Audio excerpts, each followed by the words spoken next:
Dear students, अपना topic चल रहा था क्लोरीन वाला और क्लोरीन की अपनों ने कुछ रिएक्शनें देखी थी प्रीवियस वीडियो में। यानी क्लोरीन के रासायनिक गुणधर्म अपने देख रहे थे। क्लोरीन के रासायनिक गुणधर्म में अपनों ने उनकी हाइड्रोजन क्लोराइड बनाया था, उसके बाद में फ्लोरीन गैस बनाई थी, फिर सल्फर मोनोक्लोराइड बनाया था, उससे किसका निर्माण किया था? मस्टर्ड गैस का निर्माण किया था। तो ये दो गैस है जो क्लोरीन की अभिक्रिया से, आपको प्रीवियस वीडियो में भी बोला था कि क्लोरीन जब कार्बन मोनोऑक्साइड से अभिक्रिया करेगा तो किसका निर्माण करेगा? एक फ्लोरीन गैस का निर्माण करेगा। ठीक है, जो फ्लोरीन गैस होती है वो क्या होती है? एक विषैली गैस होती है। उसके बाद में मैंने सेकंड रिएक्शन बताई थी कि ये सल्फर के साथ अभिक्रिया करके क्लोरीन सल्फर मोनोक्लोराइड बनाता है और ये सल्फर मोनोक्लोराइड आगे चलकर एथिलीन से अभिक्रिया करता है और एक गैस का निर्माण करता है। कौन सी? मस्टर्ड गैस का निर्माण करता है। ये भी क्या होती है? एक विषैली गैस होती है। ये भी क्या होती है? एक विषैली गैस होती है। तो आपसे वो डायरेक्ट क्वेश्चन ये पूछता है कि क्लोरीन से निर्मित दो विषैली गैसों के नाम लिखिए।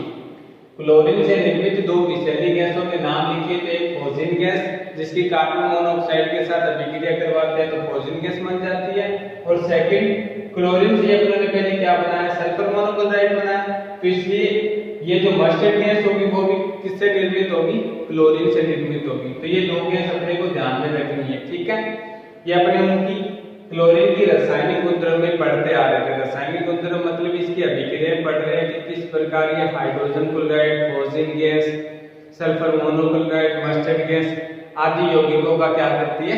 निर्माण करती है। तो इसी के साथ आगे कुछ इसकी रिएक्शन है, जैसे फोर्थ रिएक्शन आती है इसकी बुझे हुए चूने के साथ अभिक्रिया। बुझे हुए चूने के साथ अभिक्रिया, बुझे हुए चूने के साथ अभिक्रिया करती है। किसका निर्माण करेगी? तो विरंजक चूर्ण का निर्माण करेगी। विरंजक चूर्ण का निर्माण करेगी। और विरंजक चूर्ण का सूत्र क्या होता है? तो अपने को पता है कि CaOCl2, जिसे अपने क्या बोल देते हैं? कैल्शियम ऑक्सीक्लोराइड भी बोल देते हैं। तो रिएक्शन कैसे होगी?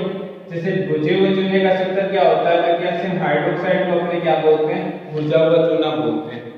कैल्शियम हाइड्रोक्साइड को अपने क्या कहते हैं? बुझा हुआ चूना कहते हैं। इसकी अभिक्रिया करवाएंगे किसके साथ में? क्लोरीन गैस के साथ में। क्लोरीन गैस के साथ में किसकी अभिक्रिया कराई है अपनों ने? बुझे हुए चूने की अभिक्रिया करवाई है। तो बनेगा क्या? अपने को पता है विरंजक चूर्ण बनेगा। विरंजक चूर्ण का डायरेक्ट सूत्र लिख देंगे COCl2, प्लस में क्या निकालेंगे? कैल्शियम क्लोराइड निकाल देंगे CaCl2, और प्लस में क्या निकल जाएगा? वाटर का मॉलिक्यूल्स निकल जाएगा। मतलब जब क्लोरीन गैस बुझे हुए चूने या कैल्शियम हाइड्रोक्साइड में प्रभावित की जाती है तो किसका निर्माण होता है? कैल्शियम ऑक्सीक्लोराइड, जिसे अपने क्या बोलते हैं? विरंजक चूर्ण कहते हैं, का निर्माण होता है। वो डायरेक्ट क्वेश्चन ऐसे देता है कि क्या होता है जब क्लोरीन गैस बुझे हुए चूने में प्रभावित की जाती है? संतुलित अभिक्रिया देखिए। तो ये अभिक्रिया अपने को लिखनी होती है और मेनली जो प्रोडक्ट बना है उसका नाम पहले ऊपर अपने को मेंशन करना होता है कि इस अभिक्रिया से जो मुख्य उत्पाद होगा वो कौन सा? विरंजक चूर्ण बनेगा। ठीक है, उसके बाद में इसके आगे कुछ और रिएक्शन आती है जिसमें अपने कह सकते हैं कि क्षारों के साथ अभिक्रिया। क्षारों के साथ अभिक्रिया, क्षारों के साथ अभिक्रिया दो टाइप से करेगा। एक तो गर्म क्षार होंगे और एक ठंडे क्षार होंगे। मतलब क्षार भी दो टाइप के होते हैं। ठंडा मतलब सामान्य टेम्परेचर पर होगा और गर्म मतलब हाई टेम्परेचर पर होगा। तो अपने जब इनकी ठंडे क्षारों के साथ अभिक्रिया करवाते हैं, ठंडे क्षारों के साथ अभिक्रिया करवाते हैं तो किसका निर्माण होता है? ठंडे क्षारों के साथ अभिक्रिया करवाएंगे तो क्लोराइड बनेगा और हाइपोक्लोराइड बनेगा। हाइपोक्लोराइड बनेगा, एक क्लोराइड बनेगा और एक हाइपोक्लोराइड बनेगा। कौन से क्षार के साथ में अभिक्रिया करवाएंगे? जब ठंडे क्षारों के साथ अभिक्रिया कराएंगे। जैसे फॉर एग्जांपल के तौर पर सोडियम हाइड्रोक्साइड ये क्षार है, इसकी अभिक्रिया अपने ने किसके साथ करवाई है? क्लोरीन गैस के साथ में करवाई है। ये क्षार कौन सा है? तो ठंडा क्षार है। ठंडे क्षार के साथ में जब क्लोरीन गैस से अभिक्रिया करवाई तो किसका निर्माण हुआ? एक तो सोडियम क्लोराइड जो ऊपर मैंने लिखा था कि एक क्लोराइड बनेगा, दूसरा हाइपोक्लोराइड, मतलब दूसरा क्या बन जाएगा, सोडियम हाइपोक्लोराइड बन जाएगा, और प्लस में क्या निकल जाएगा, वाटर का मॉलिक्यूल्स निकल जाएगा।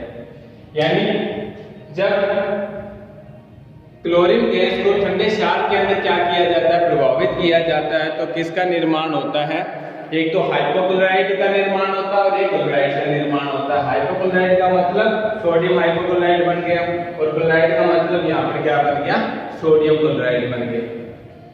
तो ये रिएक्शन अपने को ध्यान में रखनी होगी, पहली फ्रोजन गैस, दूसरी मस्टर्ड गैस। ये तो मोस्ट इंपॉर्टेंटली माइंड में रखनी होगी कि क्लोरीन गैस से क्या होता है, इन दो गैसों का निर्माण होता है।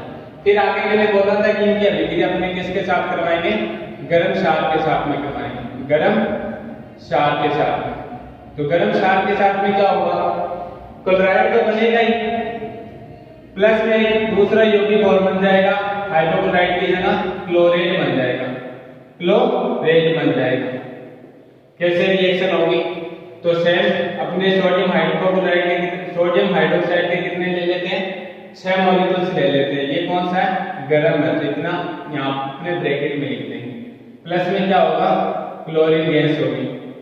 अभिक्रिया करवाएंगे तो 5 तो अपने पास NaCl बन जाएगा, मतलब सोडियम क्लोराइड बन जाएगा, प्लस में सोडियम क्लोराइड का निर्माण हो जाएगा, NaClO3, और प्लस में वाटर के मॉलिक्यूल्स निकल जाएंगे, कितने, तो 3 वाटर के मॉलिक्यूल्स निकल जाएंगे। क्या होता है जब क्लोरीन गैस को ठंडे क्षार में प्रभावित किया जाता है, तो क्लोराइड और हाइपोक्लोराइड का निर्माण होता है। क्या होता है जब क्लोरीन को गर्म गैस में प्रभावित किया जाता है, गर्म गैस में प्रभावित करेंगे तो किसका निर्माण होगा, क्लोराइड का निर्माण होगा और क्लोरेट का निर्माण होगा। इसे क्या बोलेंगे, अपने सोडियम क्लोरेट बोलेंगे, सोडियम क्लोरेट बोलेंगे, क्लोरेट। और इसे अपने क्या बोलेंगे, सोडियम हाइपोक्लोराइड बोलेंगे, सोडियम हाइपोक्लोराइड। तो ये यौगिक अपने को ध्यान में रखनी है। डायरेक्ट जो अपने से पूछता है रिएक्शनों में, यानी एक अपना क्वेश्चन हमेशा ये रहता है एग्जाम के अंदर, क्या होता है, उसके बाद में नीचे लिख देता है अन्य कोई अभिक्रिया, कि इसकी अभिक्रिया इसके साथ करवाते हैं तो रासायनिक अभिक्रिया दीजिए। तो इसमें से भी यही यहाँ से वो क्वेश्चन पूछता है डायरेक्ट, क्लोरीन गैस बुझे हुए चूने के साथ अभिक्रिया करके किसका निर्माण करेगी, कार्बन मोनोऑक्साइड के साथ अभिक्रिया करके किसका निर्माण करेगी, सल्फर के साथ अभिक्रिया करके किसका निर्माण करेगी। जब क्लोरीन गैस को ठंडे क्षार में प्रभावित किया जाता है तो क्या बनता है, गर्म क्षार में प्रभावित किया जाता है तो क्या बनता है। तो ये माइंड में रखना है अपने को, ठंडा क्षार मतलब क्लोराइड और हाइपोक्लोराइड, गर्म क्षार मतलब क्लोराइड प्लस में क्लोरेट बनेगा, ठीक है। उसके बाद में कुछ आगे इसकी रिएक्शनें जारी रहती हैं, क्योंकि अपने को पता है कि क्लोरीन की कितनी सारी रिएक्शन अपने ऑर्गेनिक कंपाउंड में पढ़ते हैं, इनऑर्गेनिक कंपाउंड में पढ़ते हैं। ऑर्गेनिक कंपाउंड के अंदर में भी एक रिएक्शन आती है, अपने को पता है कि किसके साथ अभिक्रिया करवाते हैं, जब इसकी एल्केन के साथ अभिक्रिया कराते हैं। एल्केन यहाँ पर तो सामान्य तौर पर एक मेथाइल ले रहा हूँ, अपने को पता है एल्केन में ब्यूटेन भी होता है, प्रोपेन भी होता है, पेंटेन भी होता है, वो सारे अपने कार्बनिक कंपाउंड ऑर्गेनिक कंपाउंड के अंदर देखते हैं इनकी रिएक्शन। तो मेथेन के साथ में जब क्लोरीन की अभिक्रिया करवाऊंगा तो किसका निर्माण होगा, अपने को पता है मेथिल क्लोराइड बनेगा, प्लस में HCl बन जाएगा। और अपने को पता है कि मेथिल क्लोराइड आगे चलता रहेगा, क्लोरीन गैस के साथ में अभिक्रिया करता रहेगा और क्या बनाता रहेगा, मेथिल डाइक्लोराइड बना देगा, प्लस में HCl गैस निकाल देगा। इसी प्रकार से मेथिल डाइक्लोराइड आगे किस में कन्वर्ट हो जाएगा, ट्राई में कन्वर्ट हो जाएगा, और ट्राई आगे किस में कन्वर्ट हो जाएगा, टेट्रा में। ये सारे कंपाउंड किस में बनेंगे, एल्केन में बनेंगे। अपने को पता नहीं है अभिक्रिया जो होती है मेथेन की एल्केन के साथ क्लोरीन की जो अभिक्रिया होती है कौन सी विधि से होती है, तो मुक्त मूलक प्रतिस्थापन विधि से होती है। पूरा एक्सप्लेन बताया था मैंने आपको हैलोजन के विघटन वाले यौगिक में। सेम वही रिएक्शन यहाँ पर अपने को बतानी है कि जब एल्केन के साथ में अभिक्रिया कराते हैं तो ये क्लोराइड, डाइक्लोराइड, टेट्राक्लोराइड और ट्राइक्लोराइड का क्या कर लेता है, निर्माण कर लेता है। उसी प्रकार से अपने देखते हैं अगर प्रोपेन के साथ अभिक्रिया करवाते हैं, CH3 CH2 Cl3 CH3 Cl2, तो कौन सा यौगिक बनेगा मुख्य रूप से? तो मुख्य रूप से अपने को पता है कि 2 क्लोरोप्रोपेन बनेगा, 2 क्लोरोप्रोपेन बनेगा। क्यों बनेगा? क्योंकि इसके अंदर द्वितीयक मुक्त मूलक बनता है, और द्वितीयक मुक्त मूलक क्या होता है? ज्यादा स्थायी होता है, और ज्यादा स्थायी होने के कारण अभिक्रिया में ये मुख्य उत्पाद कौन सा बनाता है? 2 क्लोरोप्रोपेन बनाता है।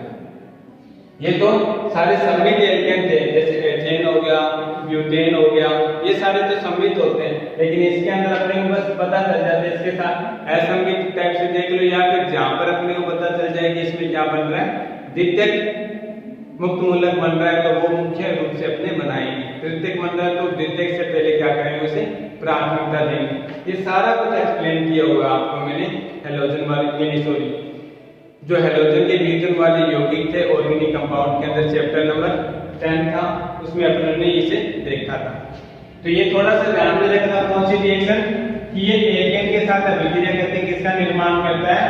तो ये क्लोराइड बनाता है, डाइक्लोराइड बनाता है, ट्राई और टेट्राक्लोराइड का निर्माण करता है। आगे कुछ और रिएक्शन देखते हैं, इसकी नंबरिंग मैं वैसे दे रहा हूं 5 6, ये तो पार्ट था ना उसका, क्षार के साथ अभिक्रिया। उसके बाद में आगे रिएक्शन, अगर एथेन के साथ अभिक्रिया करवाते हैं तो क्या बनेगा? तो एथिलीन क्लोराइड बन जाएगा, CH2 Cl, यहां पर लिख देता हूं CH2 Cl, इसे क्या बोलेंगे अपने? एथिलीन क्लोराइड बोल देंगे।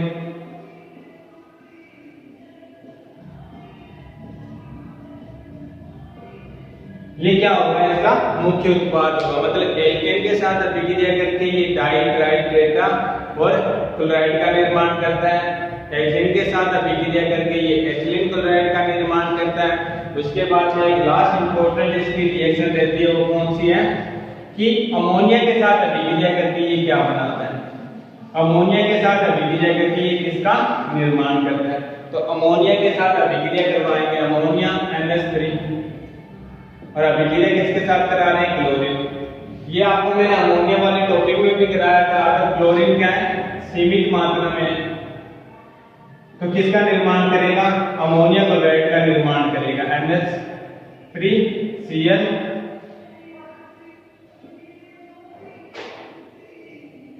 और अगर अमोनिया क्या है? अमोनिया के अंदर अगर अभिक्रिया करवा रहे हैं किसकी? Cl2 की, कौन सी मात्रा में? अधिक्य मात्रा में। अमोनिया की अधिक यानी क्लोरीन के अधिक्य में अभिक्रिया करवा रहे हैं तो किसका निर्माण होगा?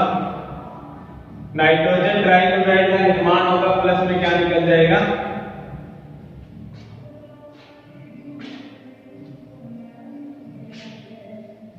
यहाँ पर कितने आ जाएंगे? 6, तो HCl लिख लेंगे, तो 6 यहाँ पर कितने लगाने हमें? 2 है, ये बस 2 लगा दिए अपने। अमोनिया में जब क्लोरीन की अभिक्रिया करवाई जाती है, क्लोरीन क्या है? सीमित मात्रा में, तो अमोनिया क्लोराइड बन जाएगा। अगर अमोनिया में अभिक्रिया करवाई जाती है किसकी? क्लोरीन के साथ में, क्लोरीन क्या अधिक मात्रा में, तो क्या बनेगा? नाइट्रोजन क्लोराइड बनेगा, जिसे नाइट्रोजन ट्राइक्लोराइड के नाम से अपने जानते हैं। तो ये मेनली कुछ इसके उत्पाद है कि जब क्लोरीन की अभिक्रिया इनके साथ करवाती है तो किनका निर्माण होता है।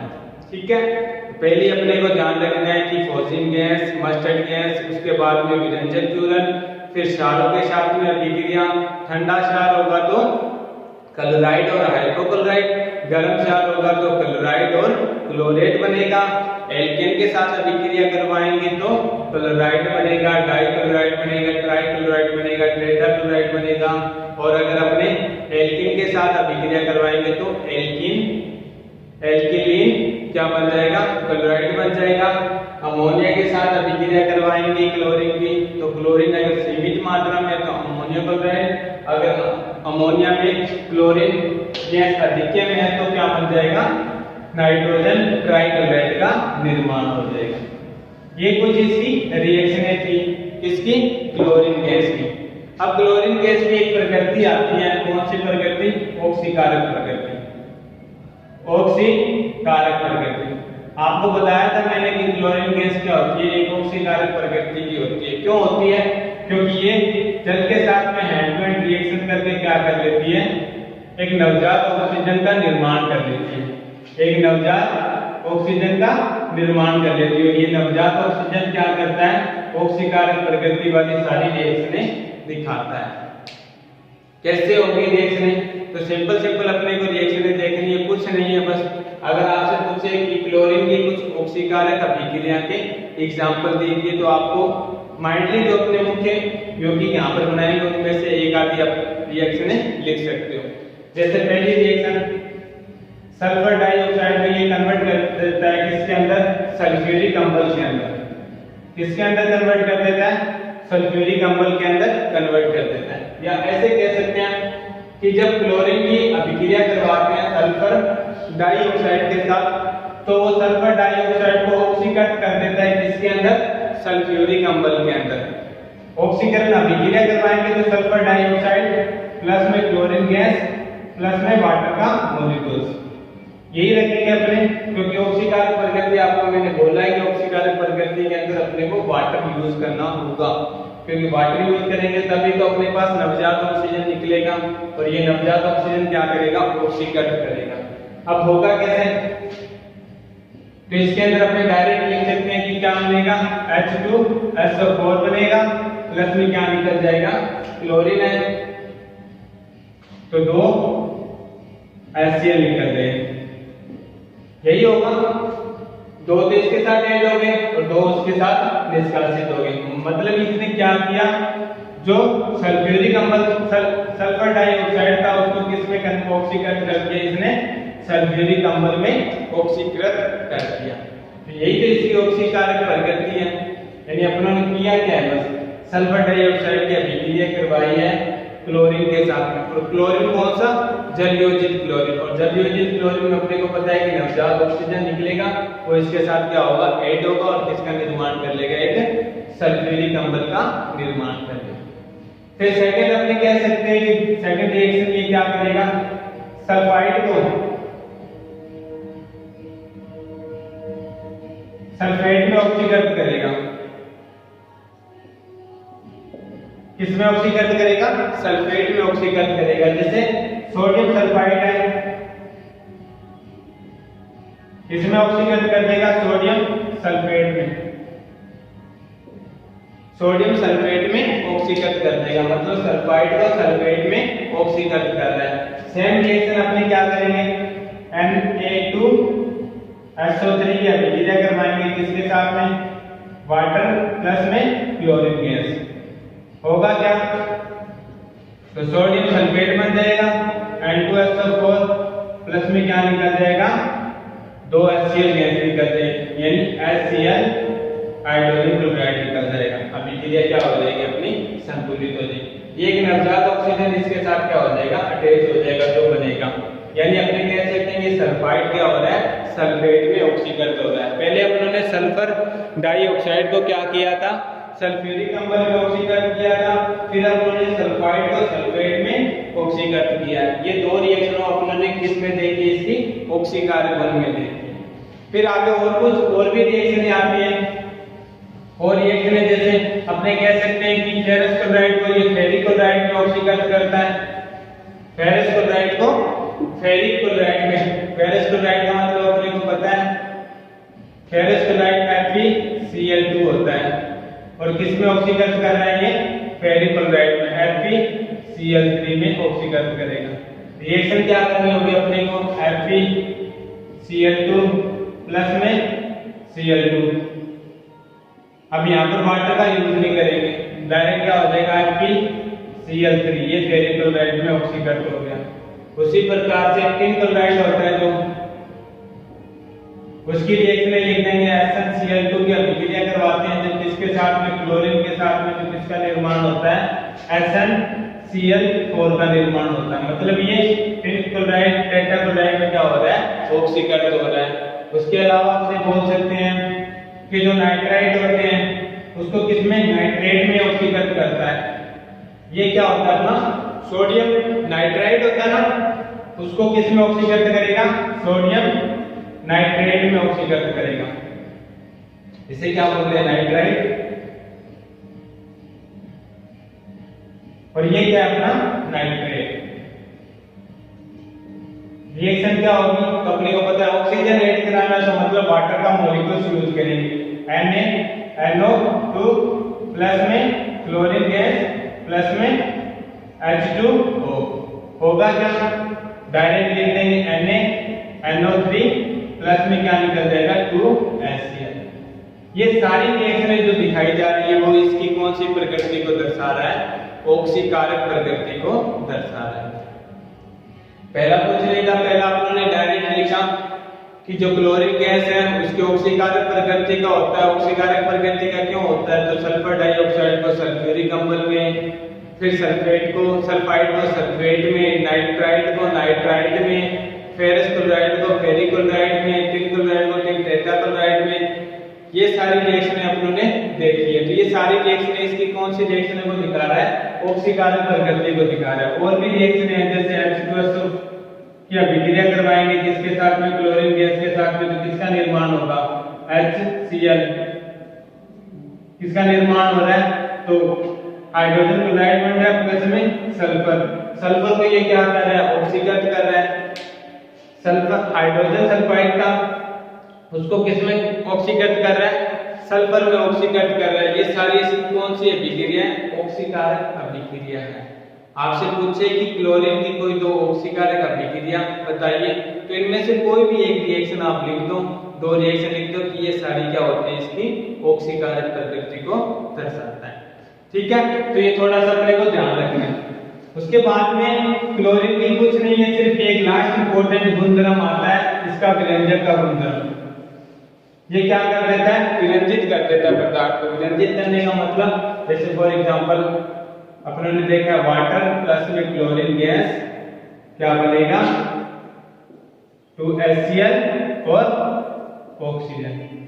इस ऑक्सीजन के कारण ये क्या होता है, विरंजक प्रकृति, विरंजक प्रकृति का होता है। विरंजक प्रकृति का मतलब कि कोई रंगीन पदार्थ है उसके साथ में अगर क्लोरीन गैस बनाएंगे तो ये क्या कर देगा, उस पदार्थ को रंगहीन कर देगा, विरंजित कर देगा उस पदार्थ को। ये इसकी क्या होती है, विरंजक प्रकृति का होता है।